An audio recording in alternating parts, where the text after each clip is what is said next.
I'm Julia from Tourbel and today we are going to talk about connectors in English. Para explicar, to explain. Because of, debido a. Because, porque. For, por. Due to, debido a. In order to, para. So that, así que. He's in jail because of his actions. I'm happy because you are here. I will do it for you. We were late due to the traffic jam. Para expresar continuidad, to express continuity. In addition, además de.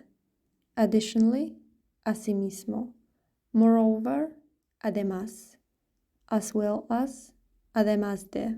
What is more, es más. She can speak German in addition to English. They love classical music and additionally playing the piano. They work as well as study. It's a beautiful place, moreover it's near. Don't forget to subscribe to our YouTube channel. I hope the video was helpful. Follow us for more content.